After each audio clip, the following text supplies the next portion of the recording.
Hello and welcome to the Tifo Football Podcast. I'm Reuben Pinder and today I'm joined by Jon Mackenzie. How are you? Hello. Hello. And JJ Bull, how are you? Cool, yeah.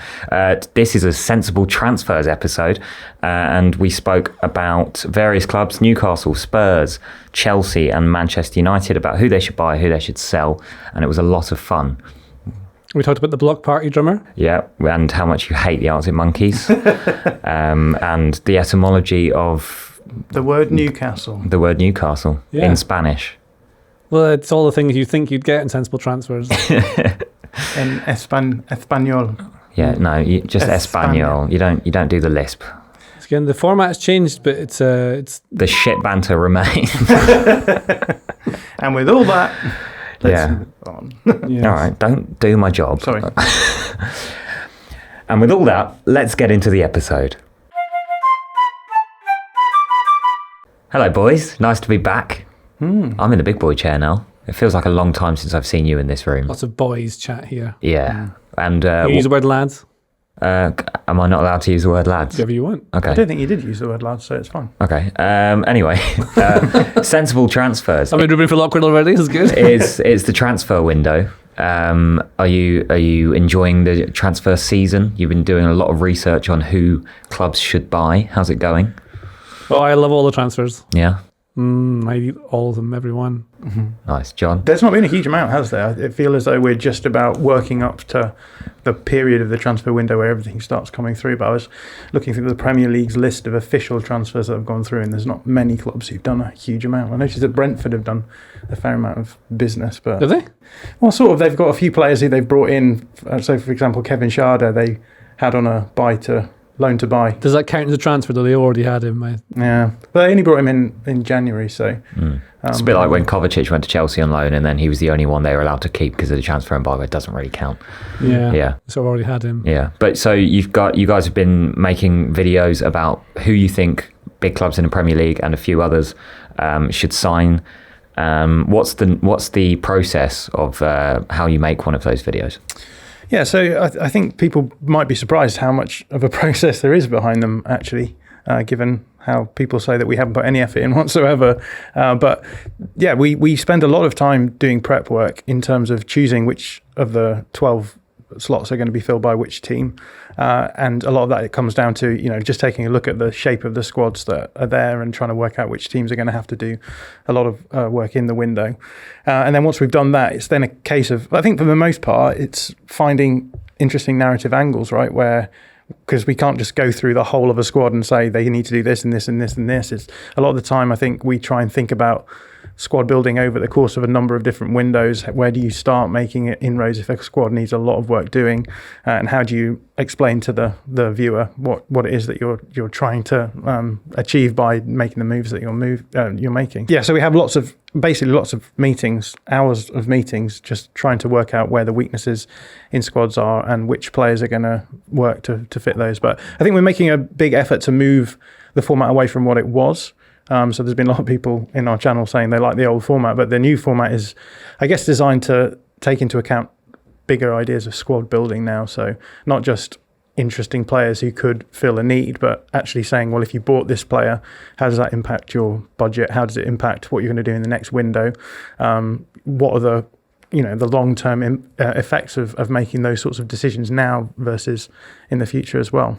It's unlike the Tifo audience to complain about a change of format, isn't it? Anyway, JJ, you did a video on Newcastle and which sensible transfers they should make. So which positions in their squad did you focus on?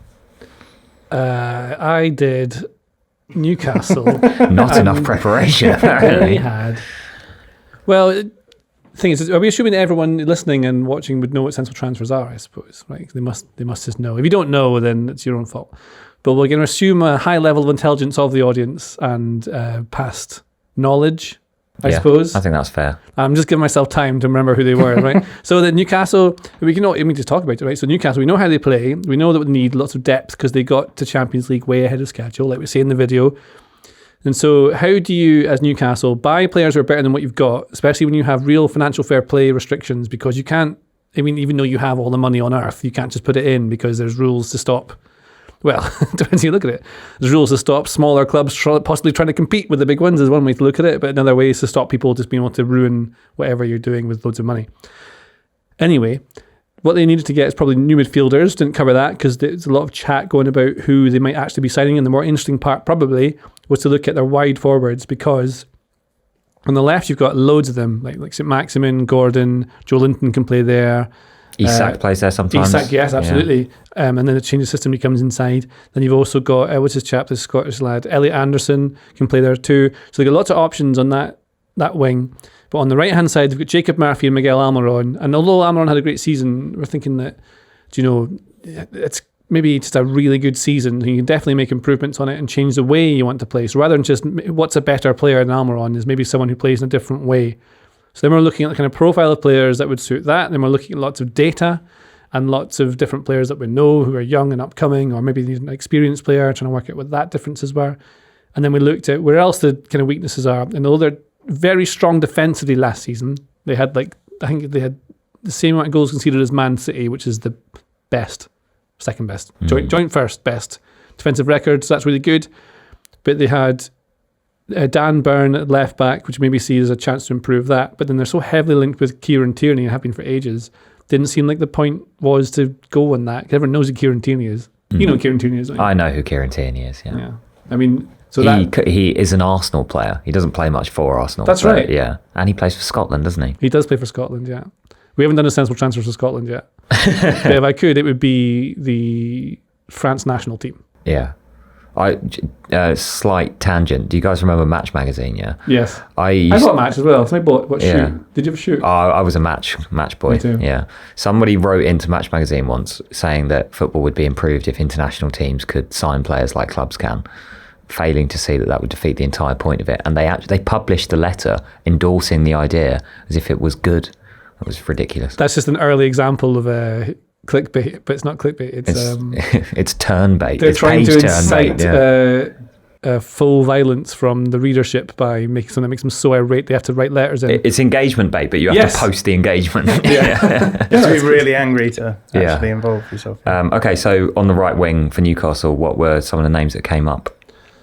Moussa Diaby. He's linked with them anyway, but it is a sensible transfer. This is the thing. So a lot of it, you're like, he's already linked. Because obviously they have scouts and recruitment people who have been doing what you've been doing all season. Professionally, although I suppose we are doing this professionally as well. But so Moussa Diaby. And then I like looking for sort of wonder kid superstars. And then as anyone who's played Football Manager will have seen or has paid attention to European football the last while, Arda Güler is like the next big thing. Now, I see his name on the running order and you've just mentioned him. I don't play Football Manager and I maybe don't watch enough football. So can you tell me a bit about what sort of player he is? Yes, you'll like Arda Güler. He's this Turkish player. He's 18 years old. He's already got 4 caps for Turkey. He played against Wales in the last round of international fixtures. He scored an absolute pinger from the corner of the 18-yard box. Launched it top corner. He tried it earlier as well in the same game, but put it miles over the bar.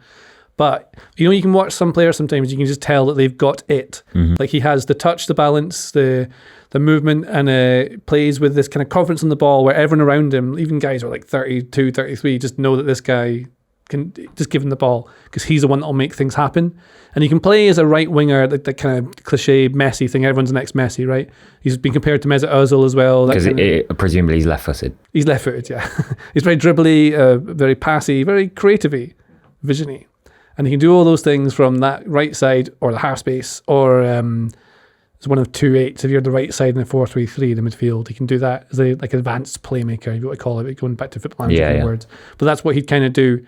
But basically, he's just ace. He's really, really good. And so what's his level, right? He's playing for Fenerbahce now. Really important part of their team now. He broke into, I think it's the second half of last season. I think he started playing more. But you can see, obviously, he's got Turkey caps. So he's no Turkey. It just sounds like he's wearing a cap with Turkey. That'd be good. And so, yeah. He's got a Turkey. You've not got Turkey caps. I imagine that's the sort of thing that you would own. Yeah. It does sound like I would own that. I don't know. No. I did once. Next video, he'll have one on. Well, I did once buy loads of fancy dress stuff because I was commissioned to make a bunch of comedy videos, and I bought loads of wigs and beards and stuff. And then me and my friend just dressed up like a pirate and stuff like that. Anyway, that's a different thing. I got a hold of loads of action men and stuff like that. I've still got my action men. Well, I wanted to make a stop motion series, a comedy series, but it was action men. Turns out that's really hard. It is really hard, isn't it? Ages, surely. I wrote some script. 10 frames will take like 6 months. It's a long time. Especially if you're slow. My parents used to convince me that my action men were like sentient and they would move around the house. So every time we went on holiday, Dad would go, I've just forgotten something, and he'd run back inside and he'd get all my action men and he'd like set them up in the living room with the TV guide out and like an empty bottle of whiskey, and like some of them would be like lying down, and then we'd come back from France a week later and he'd be like, "Your bloody action men are misbehaving again." That's great. Fully convinced. I thought you were going to say that your dad would disappear and then come back dressed as an action man. Pretend he was one of the action men. He always looks like action man. That's good. Any action men in the Newcastle defence? You mentioned Dan Burn earlier, and obviously he's like a centre-back who has become a left-back. He still looks a bit out of position, but he does the role quite well. Yeah, he goes less forward than the right back does. Yeah. And the other position in their defence that I guess they should be looking at is a successor to Fabian Schär, right?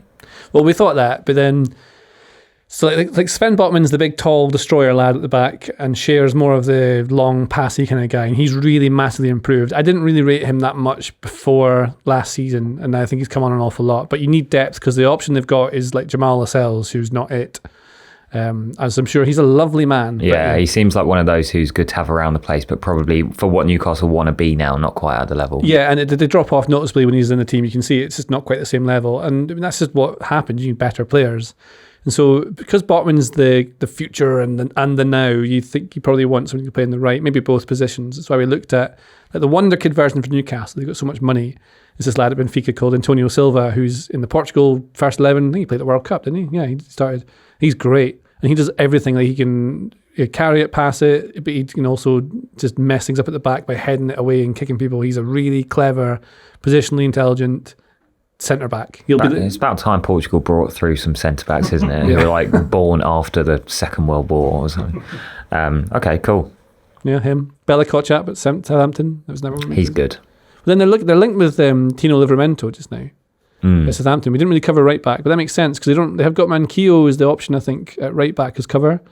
But I guess similar problem to Lascelles, no? Like he's not as good, yeah. But then, and especially what he achieves. But the Livramento is one of the most highly rated young fullbacks in like Europe. He's had a terrible ACL injury, and often you don't come back quite the same. But it's not to say he wouldn't. And he wouldn't be expected to start every game immediately, right? Because Exactly. Trippier would remain first choice, but with the extra games that they have to play, they'd be able to phase him in. And that's smart squad building, I think. And kind of what John was talking about earlier, part of the thinking of it is how you then manage. You're just managing the squad now. You're thinking, where is it going to be in 5 years' time? Where is it in 3, 5, 10 years' time? What is the squad going to look like? How do you move people on? And you need to build. You need to get homegrown players, especially, and so you gain this advantage by getting those sort of players now if they're available. So sometimes I think clubs will just buy players because they are good, but we're trying to look at players that fit the profile of what maybe suits how they're playing currently, but also how they might change going forward. I think the right back position is quite interesting because, as we've been talking about a bit today, Kieran Trippier is a really important cog in that Newcastle machine, and there's been a data visualization going around from StatsBomb that a lot of people have been looking at on social media today, which shows that Newcastle really are quite right side dependent when they progress the ball forwards, and a lot of that is to do with the fact that Trippier can swing the ball into the box. So in terms of bringing someone through like Livramento, how much of an impact do you think that would have on the way that Newcastle are playing if they are going to have someone who can rotate with Trippier? Do you think that they try and get Livramento doing the same sorts of things that Trippier is doing, or do you think they have a different approach? Maybe if they bring in Tierney on the other side, you rotate it so that they're going up the left hand side instead. Well, I guess that's the interesting thing about football recruitment and tactics generally is that different players can't just do the exact same role as other people. I mean, I guess some sort of can. But you look at, we're not talking about this really, but like at Barcelona, Busquets is gone, right? So how do you replace Busquets? Because that's a real problem that Barcelona will have, and we'll talk about that in a future Sensible Transfers video. But like, how do you replace that exact skill set? Because he's unique. You can't really get another one like him. The closest thing you can get to Busquets really is Rodri, and he plays for a better, richer team, so they're not going to be able to get him. Whereas, in a different life where Barcelona remained as dominant as they were, just like post 2010, then they probably would have got him somehow. Well, that's it. And then right back's a different sort of position, because then if you brought in like Tierney or someone else who's a left back who goes forward far more, and they've got Matt Targett on the bench, right, Newcastle. So they've got that option of the wide left. So they do have the option. Dan Burns is a very different player to Matt Targett.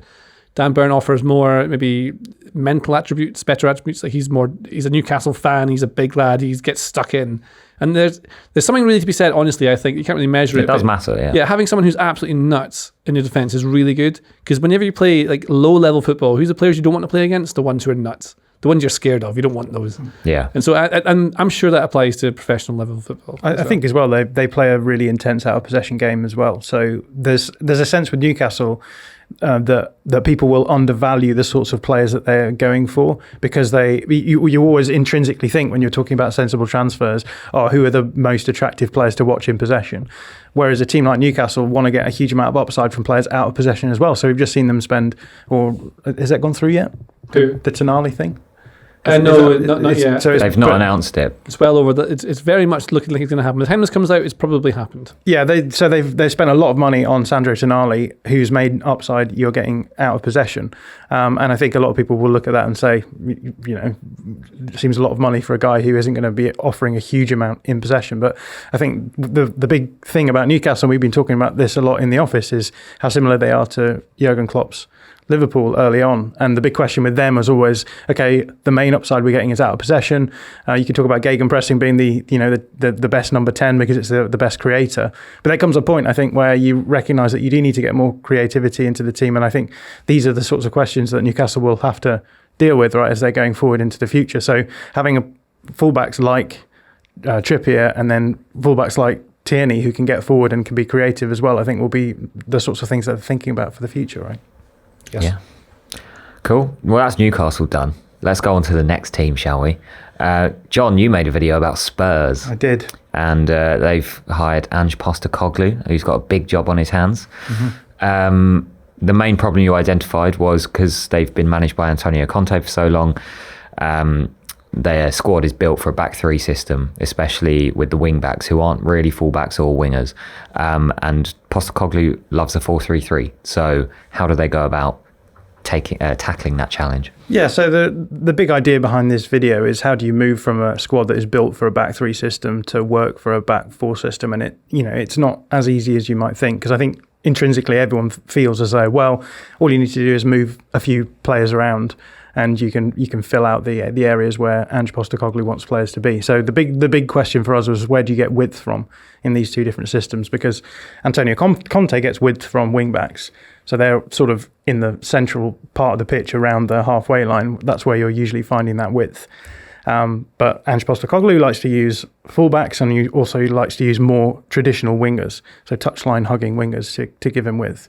So the big question is then, here's Spurs, they've got all of these wing backs lying around. You've got to move them into either winger areas or fullback areas, right? So I think a lot of people just kind of think, well, you can just look at the wing backs and say, this one's a bit more attacking, so we'll make them into a wing back, and this one you could do a job defensively, so we'll make them a fullback. And my argument was really, all you're doing in that situation is moving players out of position. And all of your wing backs are now not playing positions that are suited to you. So maybe there's a better solution here, which is to make sure that you're actually improving the quality of the players that you have in those wide positions, because they're particularly the winger positions, because that's where you're getting a huge amount of creative upside for Ange Postecoglou. So we focused on that and tried to solve the problem of the number 8s and said, they don't have the best profiles for number 8s, but we could use someone like Dejan Kulusevski as an 8 because of the way that Ange uses his 8s. Now we can focus on the wide areas for wingers, find some wingers who could come in, and then in the next few windows you have a much more manageable task ahead of you, which is, okay, let's think about what we're going to do with fullbacks. Maybe we can improve the profiles of our 8s, etc. Yeah, so just going back to the process of like moving a wing back to a fullback position, it was a freak result, but we've seen Pedro Porro play it right back in a back four for Spurs, and it didn't go very well when they got battered by Newcastle. So yeah, God knows what they're going to do with him. But in terms of those winger positions, that I think he played it right back against Scotland for Spain, and he was not good there either. Oh really? Yeah, I think that's what happened. Well, he's very much a winger who got converted backwards, right? Yeah. And then, which is always a bit of it's quite rare. Red flag, really. I mean, two examples of that happening that kind of worked I can think of are Ashley Young. He adapted to it really well. Antonio Valencia? On both sides, and Antonio Valencia, because watching Valencia, like when United signed him, it was still kind of the 4-4-2 era. It kind of was at United anyway, because they had Rooney and whoever, Berbatov, let's say. But he didn't look like a modern winger by the time Ferguson left and Moyes and LVG took over. It was like he didn't have a left foot. Like, he was very kind of one-dimensional, running in straight lines. So it made a lot of sense for him to do that. But it's more the positional side of it, right, that you have to learn rather than a technical side. Yeah, so someone like Porro, I think, is so elite because he is able to put the ball on players' heads in the box, right? That's a really great skill to have. And it's the same sort of problem that we have with Trent Alexander-Arnold, right, which is you're really, really elite at this one thing that offers a huge amount of attacking upside. But the question is, what do you do with that player outside of those moments? If you can't go 1v1 around players, around opposition fullbacks, then it's hard to sort of justify the existence of that player as an out-and-out winger or wide forward. And if you can't do the defending stuff, then you can't really play them as a fullback. And I think Porro is a great example of a player who offers that upside. But then the big question is, like, when he's not crossing the ball, what do you do with him? I think that a lot of those sorts of questions come into this video in particular. So Kulusevski was quite a controversial one. A lot of Spurs fans saying, well, we know that Kulusevski is a good wide player because he's played there for us and was good under Antonio Conte at the beginning. Why are you now saying that he wouldn't really suit an Ange Postecoglou system? And I think what people don't realise is that a lot of what Antonio Conte is doing is generating space in the opposition's half for his team to attack. So a lot of those attacks are quite transitional into space, often running if you're running at a fullback as a wide player, the fullback is running back towards their own goal, and so getting around them is a slightly easier prospect. Whereas with Ange Postecoglou, he does do build-up play and he does want to sort of generate transitional moments, but it's much more patient build-up in wide areas. You end up with these triangles of players, so an 8, a fullback and a wide winger. And the general idea is you retain possession of the ball, you rotate a lot, you are good in tight spaces, and then you fashion these openings where you can get into the opposition's penalty box behind their fullbacks or their centre-backs. And I think what ends up happening then is that all three of those players, they play very similar roles because it's basically doing a rondo with three players around the opposition. Each one of them will have different skill sets. And I think what the wide player often has to do is receive the ball on the touchline, and they'll be stood up against a fullback.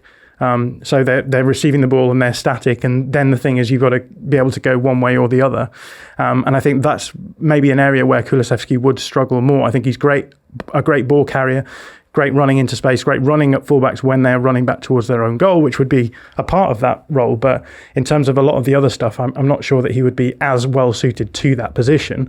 And as I said before, because those three players actually have to have a lot of the same skill sets, because a lot of them are rotating into different positions anyway, they're generating a lot of that movement through rotational movement. So often, let's say the winger is held up by a fullback, the 8 will then push into the channel to have the ball down the line. You're then sort of playing a winger position anyway.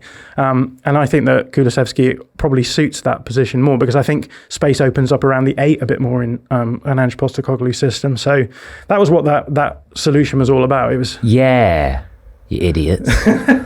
That's what it's about. Throwback to Jade Devine there. Yeah. Well, I'm in Gone his but chair. not forgotten. R.I.P. So wingers that you suggested they could sign. I see Nico Williams written down, which is not the former Liverpool Forest player, but Inyaki's younger brother. That's right. He's very talented.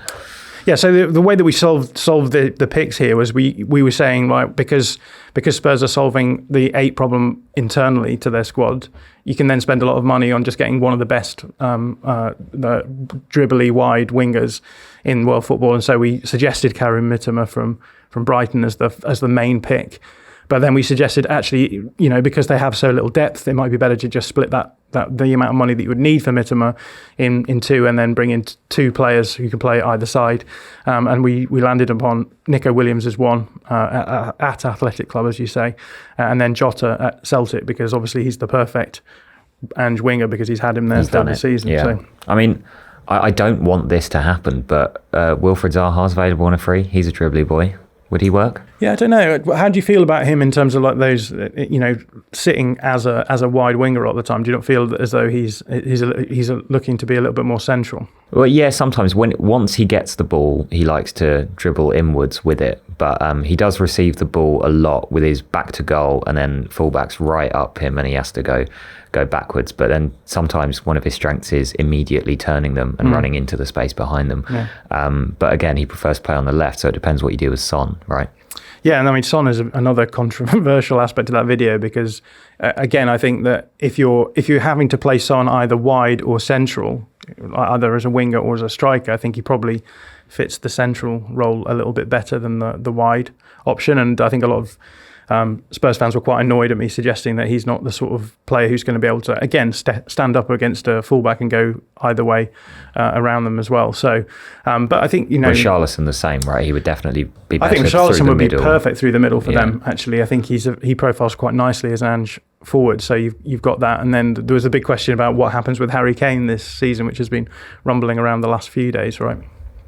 Indeed, yes. A lot of that will depend on what happens with Kane, I suppose. Mm-hmm. And if they do sell him, how much money they get for him, and then how much they can invest in those players. But if they do lose Kane, they'll be all right. It sounds like. I think they'll be okay to have like Richarlison and Son in a rotation in that central position. I think a lot of people can't get their heads around the fact that Harry Kane is obviously an elite number 9, one of the best in the world, one of the best ever, and the concept of Kane leaving and actually Spurs maybe being better off, I think is a tough one to come to terms with. But I'm simply saying better off in a tactical sense there rather than in terms of a talent level, because obviously they wouldn't be better off in terms of the talent ceiling they have available to them. But obviously Kane is a striker who likes to drop off and doesn't necessarily hold the line, which is what I think you want from an Ange Postecoglou striker, really. You want someone who is going to make those runs in behind, is going to stretch defences, create space in the central areas for your 8s as well. It can drop a little bit, but I think you do want someone who's going to be a target man, who is going to be the recipient of those balls from the wide players, or can support the 8s as they box crash as well. So I don't think it'd be the worst thing in the world if Kane leaves, because I think it then gives Postecoglou a little bit more license to introduce some of the ideas that he might want to do longer term, which you can't really do if Kane is at the club. Did you watch a lot of Ange's Celtic? Yes. Do you think Tanguy and Ndombele could be one of those 8s that Jon mentions, or would he not be a good fit?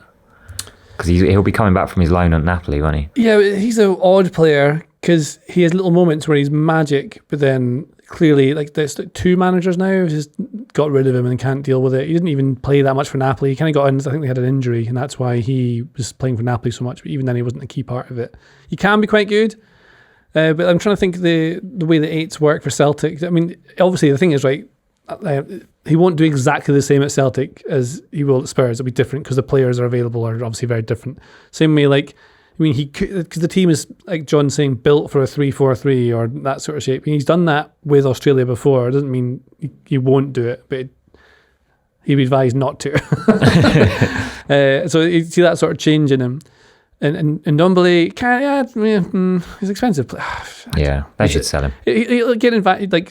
The thing we know about Postecoglou is that he doesn't take nonsense nor fools. So if he's got a guy who's not doing the things he wants him to do on the pitch or in training, or just doesn't like the cut of his jib, he'll just get rid, and he'll be brutal with it really early. So that's what you'll see from him. Obviously, he's working with players who are like multi-million pound assets now, which is something he's done before. So that's the difference in how you manage that. That'll be the interesting part of it. But it's an option they've got there. Otherwise, like Jon says, like Højbjerg, it's like Lo Celso's one that maybe they brought him back into the team. I think with Ndombele and Lo Celso, I think they would both be able to play those roles quite well. But the bigger question is the context of their relationship with the club. I think Lo Celso obviously has left and has been quite successful in La Liga and probably prefers not being there. And I think with Ndombele, there was all sorts of questions about his physicality. He didn't seem to be able to adopt the right level of physicality for a full 90 minutes and hasn't done the same, I don't think, in Napoli as well. So maybe questions about whether or not he'd be up for the intensity of it as well. But yeah, a lot of people suggested in response to the video, what about these 2 players? They'd be perfect. And again, this is why what we're doing is focusing on squad building. We're trying to say, how sensible is it for those 2 for you to expect them to just want to come back in and put a huge amount of effort in working for a club where they may both have felt as though they were frozen out in some way? It's in stages as well, right? So you can't just go in and do like 5 or 6 straight away. He can only really do 3 big changes if he's going to do them, if they even have the money to do that sort of thing. So it's very interesting, the squad building stuff. In Ndombele's defence, running around playing football for 90 minutes is knackering, and I sympathise with him there. But from North London to West, let's talk about Chelsea. Is the video out yet? Because I haven't actually watched any of them. Okay. I made it. Yeah. You made the Chelsea video. Wonderful. Obviously, it's very good. It's the best obviously, one, it's very good. But I haven't seen it, so you're going to have to tell me about it. They obviously need to sell more than they need to buy. Yeah, they've got loads of players, so they've got to sell heaps of them. Quite handily, the Kingdom of Saudi Arabia turned up, and they're just buying all of them, so that's a really good way to... They've shifted 3 over there, haven't they? Kante, Koulibaly, Ziyech. I don't know if... Mendy. There's a few either have done or... Are on their way. On their way, yeah. And it looks very much like Ruben Loftus-Cheek is going to AC Milan, so that could have happened by the time this comes out as well. Broken exclusively by David Ornstein of The Athletic earlier today. Well, that's on good. The day of recording. Is there somewhere else you can follow all that sort of top news? Oh, Ruben? Absolutely, yes. Follow The Athletic FC on TikTok, you were saying. That's good, yeah. And then, Ruben Loftus-Cheek. And so they'll get rid of loads of players, but the part of the fun of it is then you have to work out, well, it's very easy to say, I like when people say, they should buy a striker. You go, which one? And then they say, Holland's, that they can't afford him. That's mental. Just you can't do that. A 9. Yeah, it's like a 9. So I always think you should be able to name the people you're going to do. So then you're looking at who they're going to sell. They want to sell Aubameyang. Who's buying Aubameyang? Like, where's he going to go? MLS maybe? Who's going to take him on as their designated player? There was a rumour a month or so ago that Barcelona wanted him back. I was like, why? Has Aubameyang not left then? They still technically have him on the books. Hasn't signed anymore yet officially by the time we're recording, obviously. So there's a bunch of players that you think they need to get rid of to really make these things work. And then there's always rumours and things going around what players might go where, but trying to work out who they link with. Like Kovacic going is odd because the players are really selling. Like Kovacic, Loftus-Cheek. And then when you strip down all the players they should get rid of, the ones they are rumoured to get rid of or are strongly linked with due to reporting by David Ornstein and others on The Athletic FC. And that happens. And so then you look at the squad and they basically got nothing left. So their midfield is going to be Enzo Fernandez, who's a lovely player. Yeah. But then also joined by the human Labrador Conor Gallagher. He's really good. Bless him. Yeah. But a great squad player, right? You had him at Palace. And the thing is, you think of him as like a N'Golo Kante type who runs around and wins the ball back. He's not. He receives the ball a lot in the opposition box and in the final third. He's a different kind of player. He does press intently, but you're right. He's like an 8 or 10, really. Yeah. So you got him. So then you want someone to sit next to Enzo so he can go and wander around a bit. So then we're linked with, they're still linked heavily with Moises Caicedo at the moment, who profiles as quite a good player for that position that they want. And we know before that they're looking at Manuel Ugarte, who is a Uruguayan player, plays at Sporting, but is now going to PSG. And that's what they're trying to identify. They want someone to sit next to that. It looks like he's probably going to play 2 8s, 2 6s, whatever we call them, in front of the back four. Pochettino's going to do that. Maybe he's going to go back 3 Pochettino. That's the other thing to try and figure out. He did do that with Spurs, but it was more to combat Conte's Chelsea's back 3. Which everyone did, right? Yeah, everyone switched to it that season. And they changed in-game as well. Remember, Dyer used to move back into the back. They played Dyer as one of the double pivots, right? And that meant that you could be quite flexible with him dropping in between the 2 centre-backs, so you can have a back 3 or a back 2, depending on where you want your extra man. And Dortmund did that this year, so it's still very modern, that tactic, so you can do that. So that's what we found the fun with Chelsea is that, and then they're looking at. So you look at what they've got going forward. You look at because John made this great tactics board with all the players like designated with like homegrown players. You got to think about that as well. So for anyone unsure how this works, when you register your Premier League team, you can register 25 players. Now a minimum of those 25 players have to be homegrown. 8 of those have to be homegrown players. So one's either I think there's another limit for players at your club as well. But homegrown means like trained within the nation from the ages of 18 to 21, I think. 3 seasons or something like that. 2 something seasons, around, if it's 16, before the 18, age of a certain, I think when Fabregas was at Arsenal, I'm pretty sure he counted as. Because you send them young and you can get them. Yeah, and that's why you sign young players from abroad and you can bring them through as homegrown eventually. And so they've got that problem is one thing. And then you don't have to register under 21 players. And obviously Chelsea's, what you can see they're doing as their strategy is they're buying lots of young players on big long contracts so they can form a team, they can build a team long term, which is what the best teams are. Like they're long term built. And So are you saying that Todd Bowley's actually a genius? no, Well, they signed loads of players and then have immediately had to sell loads of players, so it doesn't look as genius maybe as it wants to. When I don't know anything about money or accounting or anything like that, so Amortization. I mean, I know what that is now thanks to videos that John's made specifically. But then there's obviously that we know what their strategy is. So again, you're looking at what they're trying to do with the squad building and trying to work out what the tactics will be, because that's a small but important part of it. But also what players, what age profile you want to get together, and who's going to like each other and form a nice dressing room. Just because you sign a big player doesn't mean that they're going to get on with everyone else in the room. And we obviously don't know their profile of person. There's no data for that. Niceness level. You have to 19. speak to them, don't you? That's Yeah. the thing. There should be a stat on Football Manager. Banter. Niceness. Well, I think that sort of stuff literally does exist in the back end of Football Manager. Oh, really? Yeah, they're really big on that mental stuff. like But it's all hidden stats. Oh, so that the chemistry kind of Exactly. plays out of the It's game. huge part of it, because it is actually in real life. And so now we're looking at what they've got left. Let's say there's no midfielders left. And on the right, they've got Noni Madueke. Oh my God, I can't say his name. Madueke, thank you. Anyway, the good right winger. He plays up front for England under 21s, I think, didn't he? Oh, yeah, they played that system the other day without a striker. It was like 7 attacking midfielders, and they all just kind of... Curtis Jones, Mick Gibbs-White was playing. It was Smith Rowe. It was Everyone messy. was but having fun trying to work out what the formation was before the game kicked off. I enjoyed that on twitter.com. That sounds like what a lot of my Sunday league games are like. I'm pretty sure you're meant to be left wing, my friend, but you're playing through the middle at the moment, and yeah, it's fluid. yeah. There's no one left back at the end of it. And so they've only got one right winger, right? So then Ziyech would be a really good player to keep, because he's the right kind of ball playing creative player that comes off the right and plays in the half space, whatever. But they're selling him because they're trying to squad build and build a happy squad, and he wants to leave. And then you end up with obviously number 9. Nicholas Jackson's this guy. They might have brought him in by the time this comes out, but looked at him, didn't include him because we knew sort of it was going to be happening. But they still probably need a legit number 9. But we've done it so many times before because they needed that thing sorted for ages. They need to stop You giving... did that last year, didn't you? Yeah, I feel like there's a lot of these sensible transfer videos where you say this team needs a number 9, and then the next transfer window comes around and you have to cover them again. Because they've got the wrong 9. They still need a number 9, Yeah, and then I mean, this team still needs a number 9. What Chelsea need to do is stop giving players the actual number 9, because it always fails.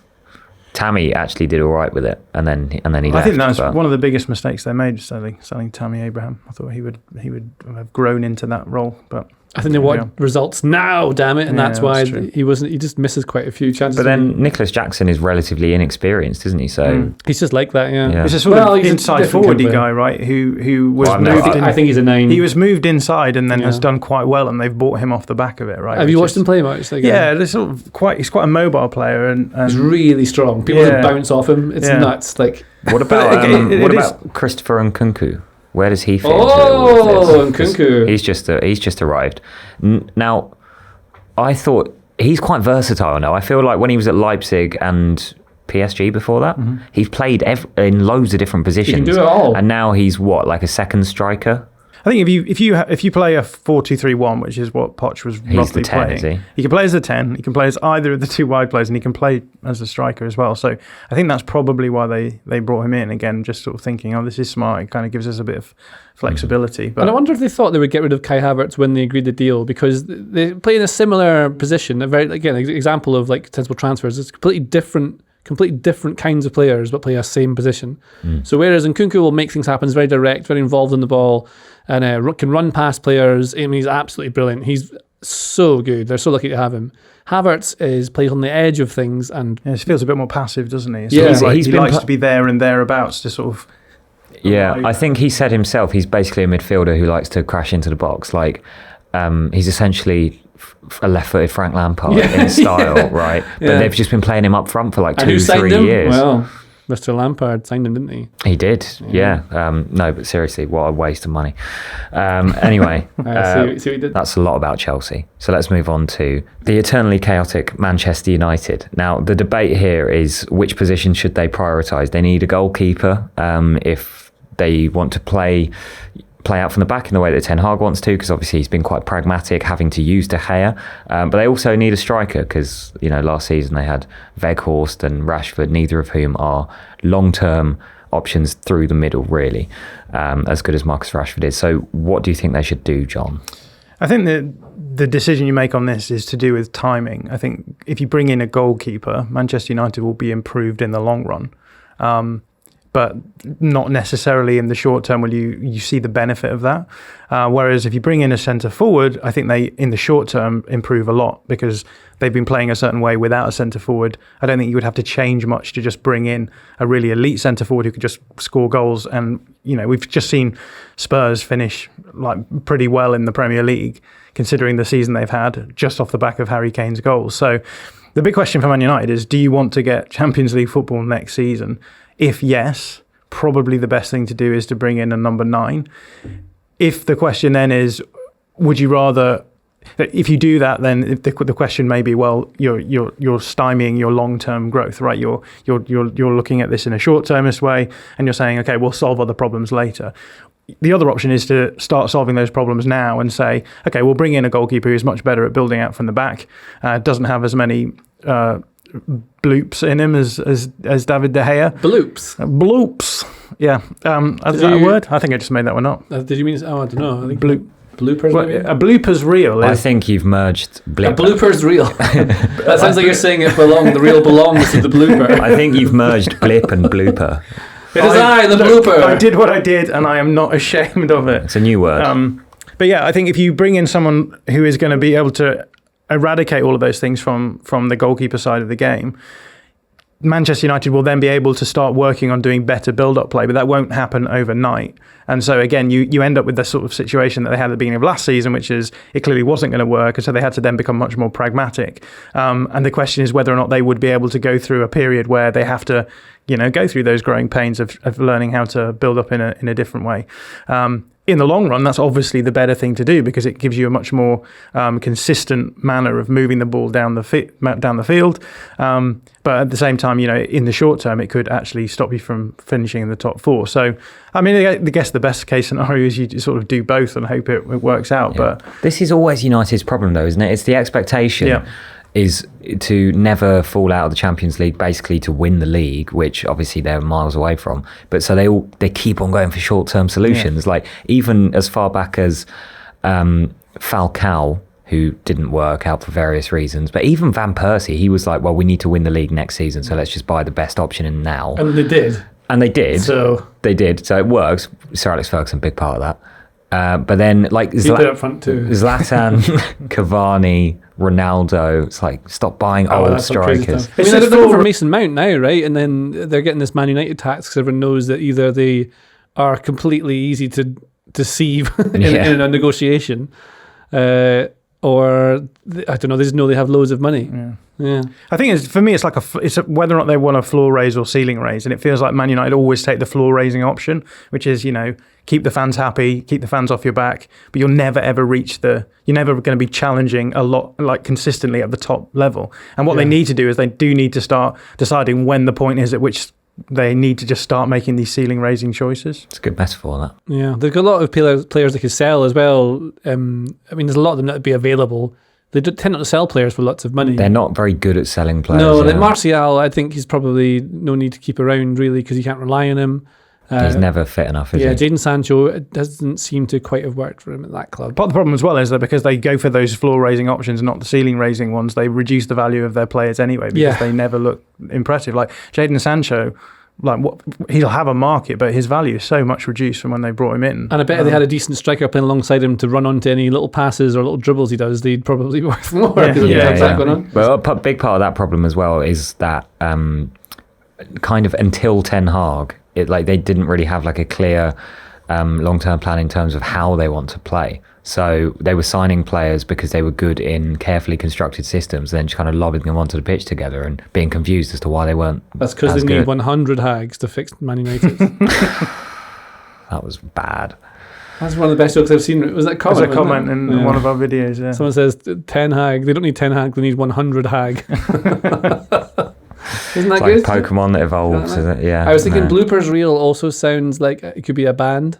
Bloopers reel. With an apostrophe. Yeah. Bloopers reel, yeah. Good evening. That sounds like somewhere in America. Good evening, Camden. We are Bloopers reel. I see them more as like a Midwestern emo kind of band. You go to the south of America and they're like, "Hi there, welcome to Bloopers Reel." And it could be that as well, like a bluegrassy thing. Yeah. And then I also think like the most important part of a band is probably the drummer, like especially if you play in them. The drummer's good, it raises everyone else. It raises the floor. So it's a ceiling and raising the floor. Because I think honestly, like any band I've ever played in, if the drummer's amazing, then you're just like, we're good. We're good. Is that because most drummers are just usually quite like just average? It's okay to have an average drummer and still be an okay band. I think so. Like, I mean, everyone just points at Ringo Starr playing like very simple beats, but he actually plays amazing stuff, which makes them really high quality. Lots of nice fills. Yeah, Radiohead's often the example people tell me where the drummer's not amazing, but I think he does exactly what he needs to, and he'll do a lot of loops. But like Block Party's the example. Would Block Party be as good if they had a standard disco drummer? I don't think so. Think of like Silent Alarm, how good that was. Yeah. With like the drummer is absolutely incredible on that record. But then the ceiling raising thing is if you get the best frontman ever, then people don't necessarily care. Yeah, but like, I mean, you still... Matt Helders is a good example of that. He's a very good drummer. Who's that? The Arctic Monkeys guy. Oh, yeah. You don't like no, them. No. But then like, so if you put David De Gea on drums... Everyone has been talking about how great Arctic Monkeys are. I'm so glad that you've just dismissed them like They're that. not. It's not good to listen to. They were good when they had lots of energy when they were younger. Now he's doing all like I don't even like them anyway. All right, well I do. I'm going to watch the retention rates for this moment in the video. But then trying to go with your ceiling and floor bit, I thought that works quite well for me because then like I think you focused on more of the centre forward for the goals, which makes absolute sense. But it is like they need both, and that's a real complication. I mean, with that video, we've done the same video for years and years and years, and so I think what Joe wanted was something a little bit more general. So it was kind of saying, let's think about the big picture here. The big picture is that we don't know how big their budget is going to be by the time the window swings around, and also like the stuff that we've been talking about in terms of timescales, right? Do they make decisions now for the short term, or do they make decisions now for the long term, right? Because bringing in someone like Harry Kane is quite a short term approach, I think. And one of the points that we made in the video was that actually, if you look at Manchester United's starting 11, their starting 11 is quite good, but they're also quite old. There's a lot of players who are, a couple of seasons away from their 30s. And so you're in this situation where if you want to challenge at the top, you're going to have to do it in the short term. So you have to bring in prime age players now to try and just get yourself to that next level. Yeah. If you do that and it doesn't work out, you don't win anything and you end up with a squad that's now completely decimated. Yeah. So they made a rub for their own back by buying so many of those players, and then they're like, well, now we have to buy more of them. Yeah, and of course Chelsea have like 20 of them coming through. They'll be peak age by the time United are still buying their third new 32-year-old. Yeah, and I think that's again comes back to what we've been talking about in terms of the short termism that Manchester United have. Right, is that they've always sort of operated with the need to placate the fans, get them to a certain level. They've never actually done that hard reset where they've got to go, okay, well, let's make some decisions here which are going to result in us finishing maybe mid-table for a season. They can't do that, and so they're in this cycle of constantly having to, keep up with the Joneses, and it's really hard to squad build when that's the keep model. Keep up with the Phil Joneses. Keep up with the Phil Joneses. They do what they need to do to keep the green and gold scarves away, and it's it's a bit. No one's signed Phil Jones yet. Poor lad. Is he still? He's now been released by Man United, has he? Yeah, I think so. What an incredible career that was. He was there for ages, wasn't he? I think he's not even that old. Guess how old Phil Jones is. Okay, he signed for United in 2011 when he was about from Blackburn Rovers, 19. I reckon Phil Jones is 32. He's 31. Oof. He is 6 years younger than you and I, John. If you look at his data when he was playing regularly for Man United, he was good. His numbers were incredible. He was great. Really, really incredible. Do you remember that? There was that thing. Who is it that Sam Allardyce's assistant... Is it, Sam Lee? No, the guy at Blackburn who said that Sammy Jones... Is that his name? No, are you thinking of when Sir Alex Ferguson said that he could end up being Manchester United's greatest ever player? It was the guy who was Blackburn manager. Oh, he was an assistant under Sam Allardyce. Oh, Brian Kidd. No. Was he not Brian? Steve Keane? Steve Keane, yeah. When's the last time you thought about Steve Keane? Well, about 2012 probably. Yeah. That's all I have.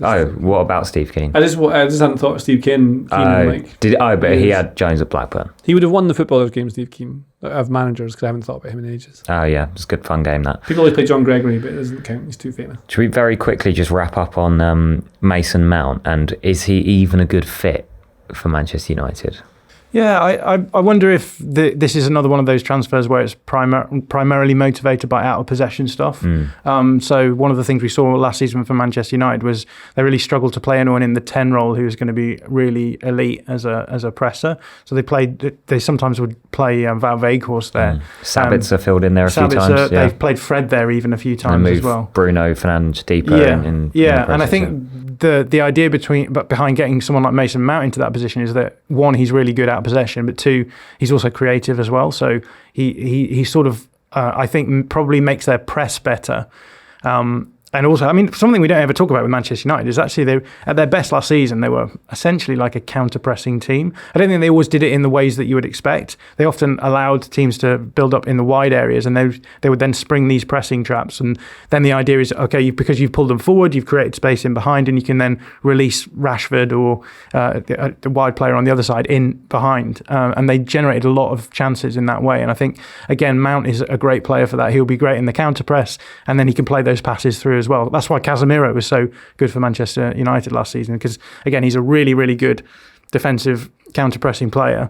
Can win the ball back and then can make those passes in behind. And so JJ made a great video about that at the time. Yeah. So I think that's probably what's motivating the Mason Mount thing. I think that Erik ten Hag thinks about, how do I make my press better? How do I get the attacking upside from it? And as a result of that, someone like Mason Mount is just a perfect fit there. Okay, well, you've convinced me. And Bruno would be the more, dictating attacks that were not sprung from counter-pressing. Yeah, from deeper. I guess the benefit it gives you is, if you lose someone, like they lost Anthony for a while and then ended up, Anthony is, again, one of those players who people are very critical about because of the in-possession side of the game. But out of possession, I think the reason why Anthony was brought in is because he played with Ten Hag before, so he knows the pressing pattern. And also he's really good at playing in that front. They have a front line of three out of possession, and they play up against four, and it means you have to be really, really good at reading the triggers and stuff. And so Anthony was brilliant out of possession, but as soon as you lose Anthony, then you end up with a problem somewhere else, because you move usually Fernandes across, and I think Fernandes is good largely out of possession in those sorts of systems. Not as good as Anthony, but you then don't have anyone necessarily in the 10 spot. So I think that if you bring in someone like Mount, you can then make sure you've got like decent pressers in most of the positions. Minus Rashford, who isn't particularly good, but the others make up for that. And Rashford, obviously, once you get the ball, then he's great. Yeah, exactly. Yeah. Cool. Anything to add? Why are you laughing? I like the way you said cool. Cool. It's pretty cool. Yeah. I like the way you said Bruno Fernandes. That's how you really say his name, kids. I'm a man of culture. You're a newsman now. I'm a newsman. You're like who's a newsman? Who's a good newsman? I remember when Ron Burgundy. Yeah. Amatai Winehouse is a newsman. Yeah, he's a newsman. I remember when Brazil were announcing the squad players for the World Cup back in whenever it was, November. Yeah, whenever it was. I've lost all sense of time, but they were reading these out. I saw a clip of it, and they did Thiago Silva, and they said his club as Chelsea. That's all they said. Chelsea. Yeah. Chelsea. Yeah. That's good. Rid of everything. Well, then we say all different words in language. English that is wrong, right? So we call like Germany. We call Germany. Yeah. I read about this in a newsletter recently. The Spanish like to literally translate the name of cities quite often. So they call New York Nueva York, and they call Newcastle Nuevo Castillo, which is like a literal translation to mean a Newcastle, which is great. But then we don't. It contrasted it with the fact that we don't call Las Vegas the Meadows or Los Angeles the Angels. So it's just language fascinating. Like Greece is called Latha, right? Is it? Yeah. Oh, I didn't know that. That's what. That's where you get Hellas from, I guess. Is it? Hellas, there you go. Really Every day's a school day at Tifo. Well, yeah, and the format has gone, but the etymology has remained. Wouldn't be an episode of the podcast without a bit of etymology chat, would it? It wouldn't. Is that cool? It? Cool. That's it, yeah. We done? We're done. Should we go? Great. Thanks for listening / watching. Bye. That's really good.